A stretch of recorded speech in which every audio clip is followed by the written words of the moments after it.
25.4 miles in, 5 hours and 36 minutes, and my Apple Watch's battery is still at 43%. That's with Bluetooth is on, cellular's on, full GPS. I just open the Work Outdoors app, wait for a GPS lock, and hit start. Even when you feel slow, you can still go. Even when there's no hope, you can still go. I never answer to no, man, I still go. Go, go, go, go, go, go, go. Hi, welcome back. It's Adrian the Mountain Man. Last month I did a video about the Apple Watch Ultra versus the Garmin Fenix 6X in an ultramarathon. Since that time I've done 2 other ultramarathons, so I wanted to do a follow-up video to that, provide a little bit more context. I had some questions in the last video about things that I forgot to mention, such as the Garmin Fenix 6X is a little bit older now. At the time I bought it, it was one of the top of the line. It came out in August of 2019, but Garmin has much better technology now, so it's not a fair comparison in that aspect. You know, Apple Watch Ultra is brand new, but I'm a smaller channel. I've got 250 something subscribers at this point. I don't have the budget to go out and buy a brand new Apple Watch and a brand new Garmin and a Carrboro or whatever else is out there. So the video is kind of geared towards people who might have an aging Garmin or other GPS watch, or just now starting to get, you know, maybe they have a watch that they use for kind of regular runs, but now they're trying to get into ultramarathoning. So just comparing it to, like, maybe you don't have the newest thing already. Another piece of context that I think is important is I originally bought the Apple Watch to replace my iPhone during my runs. I kind of got sick of carrying this big phone around, and I have it put in a plastic bag because in North Carolina here it's very humid, so the screen just gets wet, and once it gets wet you can't use it. Or if it's not hot and humid, it's raining. So I kind of got sick of that. I wanted to do a follow-up video. I've done 2 other ultramarathons, so that makes 3 ultramarathons that I've done in the Apple Watch Ultra. The clips you're about to see are from the second ultramarathon, but the conclusions after the third ultramarathon were pretty much the same as this. One caveat about this race is it's kind of a torture test for GPS watches. The Carolina North Forest in Chapel Hill, North Carolina is very densely wooded. The trails are lots and lots of switchbacks. It's very hard for GPS watches to keep track of things in there. And on this day, it was very overcast and it was raining a lot in the second half of the race. We have a joke in the trail running club that put on this race that I run with over there, that anything your watch tells you, you add 20%, because it just is horrible to get signal out there. So again, that's not really that fair for the older Garmin compared to the brand new Apple Watch, but I figured it's kind of worst case scenario, so let's see how it does. So watch these clips from the Carrboro 50K. I give you a little bit of context about what's going on in the race, but mostly everything has to do with the 2 watches. I've got a full video of the Carrboro 50K coming up in a couple of weeks. Let me know if you have any questions or comments, and please subscribe if you're into this kind of content. For my regular viewers, I want you to know I'm not turning into an Apple Watch review channel. I just, you know, you get a new toy and you want to show it off and talk about it. But regular ultramarathon content is still going to be on this channel. I'm training for the Umstead 100, which is in 2.5 months. So stay tuned for that kind of content if that's what you're into. And I will talk to you guys soon. Thanks so much. This is it's called the Carrboro 50K. It's very casual, very informal. It's put on by the Trailheads, which is a trail running club that I'm in. It starts about 4 minutes from now. It is so foggy that both my Apple Watch and my Garmin Fenix 6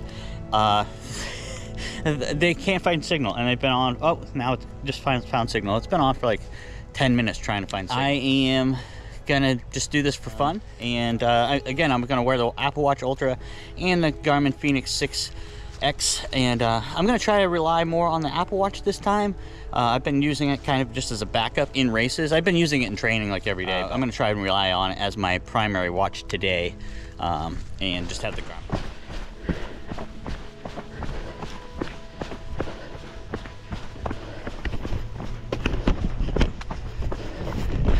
Alright guys, almost at the aid station. So I wanted to talk about the the two watches, just give some background. So the Garmin is the Garmin Fenix 6X, so it's a couple years old. So Garmin probably has some better technology now. But the other thing I wanted to mention is this is the Carolina North Forest.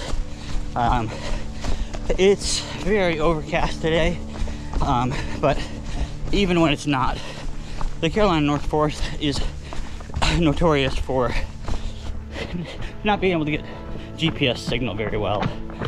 It's very densely for you know, dense trees.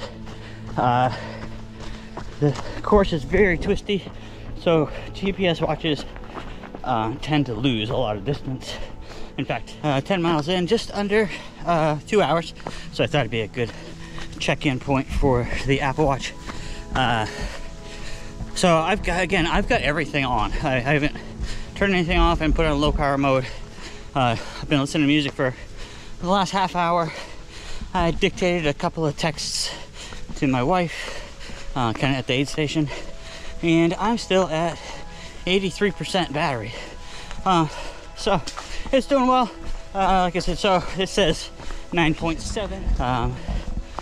I think I'm still in the lead. Nobody's passed me, and I think you saw at the aid station.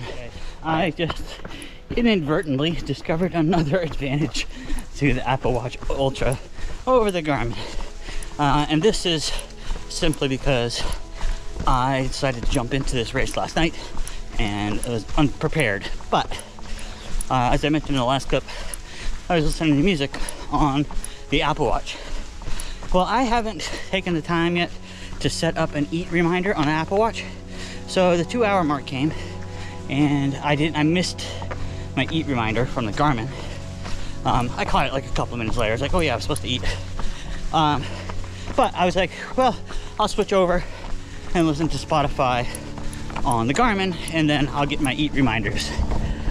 But apparently I have not connected the Garmin to the internet in a month, I guess, because it said my Spotify downloads were out of date. So if you forget to sync with Spotify and you don't have, you know, the Garmin doesn't have cell phone signal, so with the Apple I can just connect to the internet and listen to music. So again, that's more me because I was unprepared and didn't do that, but you know, things like that happen in real life. So just another little thing that makes it a little bit better than the Garmin. When I got to the aid station halfway point, yeah, I think I mentioned before, this is a small race, so they told me that a lot of the course markers and flags had been pulled as like kind of the trailing people in the first loop. They would just pick them up as they were going.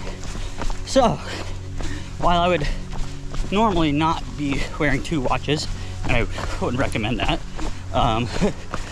but since I'm wearing the Apple Watch to determine if I'm gonna use it for most of my racing, I have two watches on. So the good thing about that is I can keep the Apple Watch on my metrics as far as distance and pace and heart rate and cadence and elevation, but on the Garmin I can put my first loop so I know where I'm going and don't miss a turn.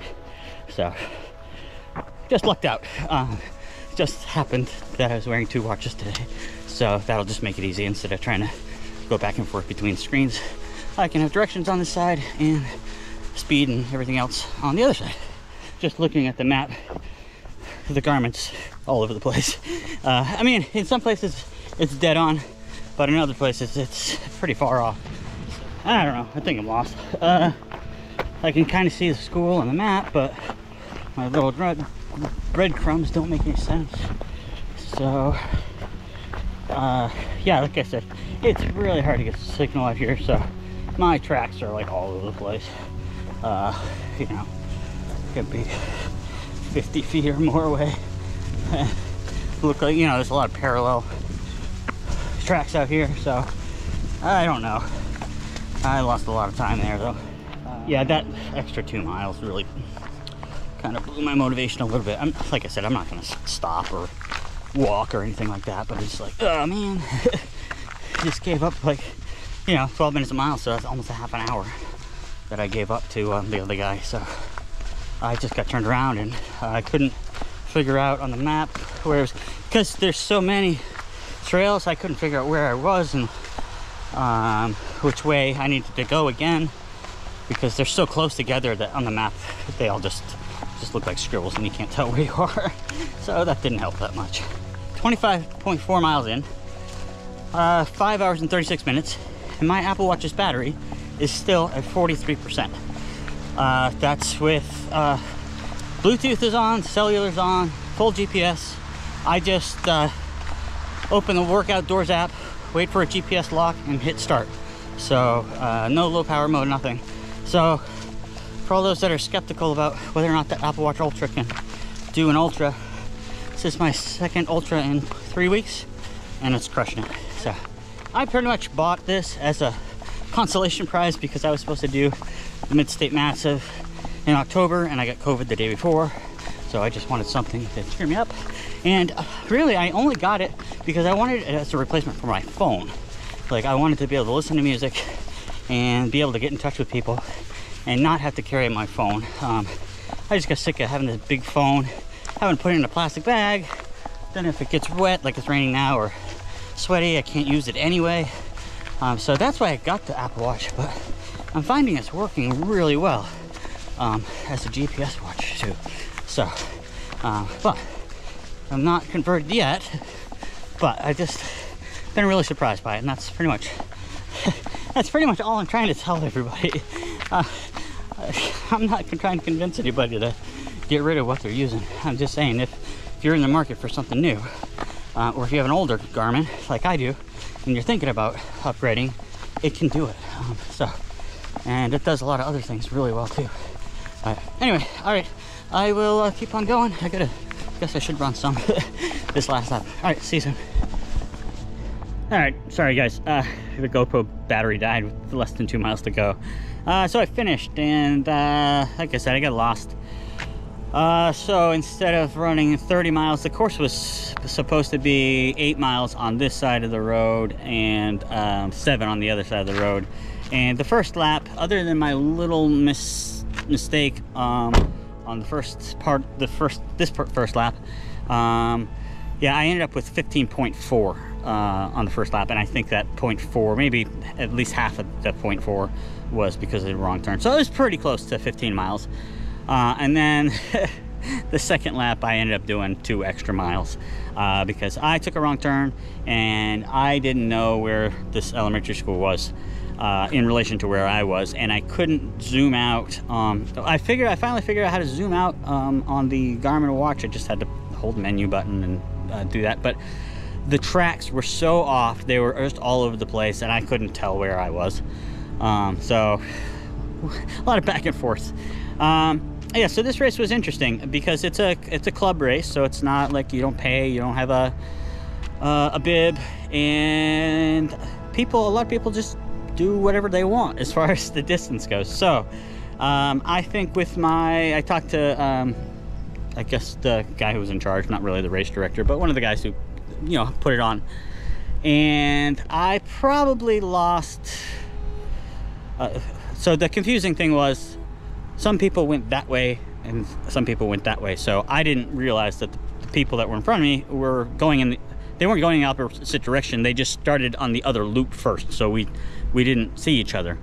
So I probably would have come in maybe third if I hadn't taken the wrong turn. The first 2 guys were way ahead. I think so I finished in 7 hours and 12 minutes, but that was the 32.4 miles. The guy who won ran a 6:20, and I think somebody else ran a 6:40. So I don't think I would have beat those 2, or the second guy would have been close. But I ended up being 5th. That's good, except out of the 35 people that started the race, only 5 people finished. So I came in 5th, but also last. So, oh well, it was fun. I had a good time. I really enjoyed pushing myself out here. I love these trails. I used to run here all the time because I live half a mile from here, but I haven't been here in a long time. The Apple Watch, so I did the whole last loop, which probably was, so that was 7 miles, I think an hour and a half or so. I listened to music the whole last lap, so I think 2.5 hours out of the whole race I was listening to music on the Apple Watch. Like I said before, texting my wife, basically dictating a text like, I took a wrong turn, or I'm doing great, or things like that. And it still ended up, after 7 hours and 12 minutes, I still had 20% left doing all that. So, and it was, again, much more accurate. The reason I took a wrong turn, because I was relying on the Garmin maps, but they were so off. And I'll reiterate, this is kind of the Bermuda Triangle of GPS. These forests are, it's so twisty and it's very dense. So even on a good day, you have poor GPS signal. But with the overcast and the rain, it just was really struggling. But I haven't looked at the maps for the Apple Watch, so I'll do that and see how that looks. But when I was trying to follow the map during the race on the Garmin, it wasn't even close. It had me turning, there's no trail. Sometimes I'd look at the map and my first laps weren't even on the screen, so I don't know. It was really far off. But again, I don't think that's all the Garmin's fault. This is just a bad area as well. So I just want to give it a fair shake and make that disclaimer that this is just a bad area. And I said earlier that there's a joke in the club where you just add 20% to whatever you run, because you always lose distance out here. So anyway, I'm gonna get back home. We might go to a New Year's Eve party. So happy New Year's to everybody, or New Year's Eve to everyone. And I will talk to you soon. Thanks so much.